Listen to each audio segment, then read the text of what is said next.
काय गुडघेदुखी तुम्हालाही सतवते? ही रील बघितल्यानंतर 10च मिनिटामध्ये तुमची गुडघेदुखी थांबू शकते. काय करावं त्यासाठी?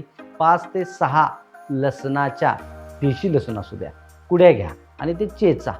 10 ml तेल घ्या, मोहरी तेल 10 ml घ्या, एकत्र करा आणि त्यातलं थोडंसं तेल तव्यावरती घ्या आणि ह्या लसणाच्या ज्या कुड्या आहेत ते चांगल्या परतून घ्या. त्या कुड्या ज्या परतलेल्या आहेत, लालसर होईस्तोपर्यंत ज्या परतलेल्या आहेत त्या काढा.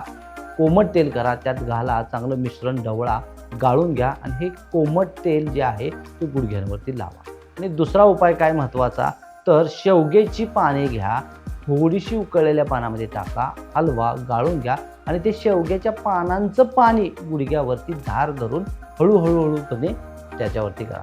स्नेहनम आणि स्वेदनम याने वात कमी येतो असं आयुर्वेदाने सांगितलंय. तर या साध्या उपायानं तुमची 10 मिनिटामध्ये गुडघेदुखी खूप चांगल्या पद्धतीने मॅनेज होऊ शकते, कमी होऊ शकते.